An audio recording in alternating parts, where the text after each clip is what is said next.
আমাকে বলছে গাদ্দার, গাদ্দারি করেছি। এই মুহূর্তে আপনারা দেখছেন আইএসপি নিউজ বাংলা। এক বড় গাদ্দার, এটা কেমন গাদ্দারি ভাই? দলের সাথে গাদ্দারি করলি তো করলি, এবং নিজের স্বামী সন্তানের সাথেও গাদ্দারি করলি। ছি ছি ছি।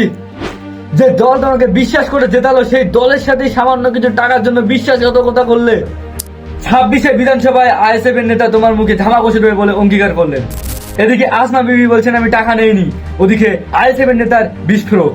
তো চলুন সরাসরি তার মুখ থেকে শুনে আসি তিনি কি বলছেন। আজকে আমাকে বলছে গাদ্দার, গাদ্দারি করেছি। আমি এই মঞ্চে দাঁড়িয়ে বলছি আমি দল পরিবর্তন করার জন্য নানান রকমের কথা বলছে, যে ও টাকা পেয়েছে, পদ পেয়েছে, গাড়ি পেয়েছে, বাড়ি পেয়েছে। আজ অন স্টেজে আমাদের সহকর্তা আছে, আমি বলছি কেউ যদি 10 টাকা প্রমাণ করতে পারে যে আমি নিয়েছি দল পরিবর্তন করার জন্য, আমি রাজনীতি ছেড়ে দেবো। এত বড় কথা বলছি, যারা বাইরের থেকে আমাকে কটূক্তি করে আমি গাদ্দারি করেছি, আমি সিদ্ধারা বিক্রি করেছি, আমি গাদ্দারিও করিনি, সিদ্ধারা বিক্রি করিনি। এবং আমি নিজে প্রমাণ আছি, আমি নিজে, আমার সঙ্গে আরও দুজন সাক্ষী হিসেবে আছে। এমনকি যদি ভিডিও ফুটেজ দেখাতে চায়, আমি ভিডিও ফুটেজ দেখে দিতে পারবো। একবারও কি নটোরিয়াস ক্রিমিনালরা, একবারও কি এইসব আসমারা, একবারও কি এই ছাগল চোরেরা একবারও কমেন্টগুলো পড়ে, একবারও দেখে তাদের বাড়িতে মা বোন নেই? আসে তো, এই ধরনের ভাষা ইউজ করে। আজকে আমি ফের বলছি, আসমা শুধু দল ছাড়িনি, উনি ওনার স্বামীও ছেড়েছে। আজকে ওনার একটা ছেলে আছে, ওনার স্বামী আজকে কত অসহায়।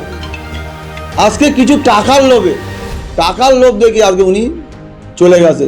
তা আমি বলবো ভাই, যেসব মানুষকে তুমি ভোট নিয়েছো, যেসব মানুষকে তুমি অধিকার পাইয়ে দেবে, তুমি তাহলে মিথ্যা প্রতিশ্রুতি দিয়েছিলে এতদিন। কেন তুমি গেলে আমাদের দলের নিয়ে বিনা সার্টিফিকেটে যাও না? এতদিন তো ছিলে। আমি ওনার কথাই বলি, উনি যে কত বড় ভাওতাবাজ আর কত বড় মিথ্যেবাদী, কত বড় চিটিংবাজ, সেটা আমার থেকে ভালো ওনার কেউ জানে। কেন? আমরা একই গ্রামে বাস করি, একই গ্রামে থাকি।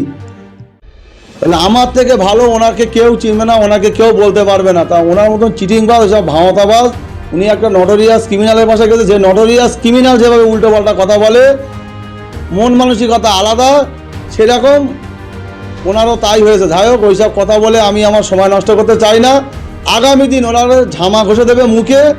উনি আজকে, ওনার ক্ষমতা হয় না, উনি তো দীর্ঘদিন তৃণমূলে ছিল, উনি তখন কেন টিকিট পায়নি, তখন কেন জিতে এত বড় বড় ভাষণ দেয়নি? আজকে আইএসএফ এর টিকিট নিয়ে আজকে কেন এত বড় বড় কথা বলছে? কোথায় ছিল এতদিন?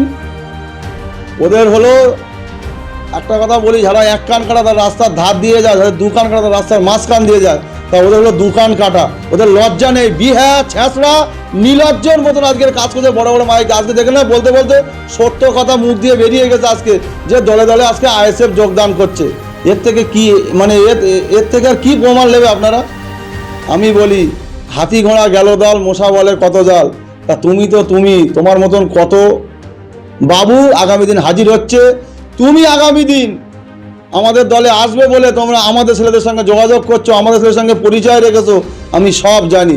তুমি তো আমারই গ্রামের মেয়ে, আমি তো ভালো জানি তুমি কি করতে পারো আর কি করো না করো, প্রত্যেকটা ডিটেলস আমার কাছে আছে। তোমার খবর আগামী দিন খারাপ করবো, এটা তুমি তৈরি থেকো।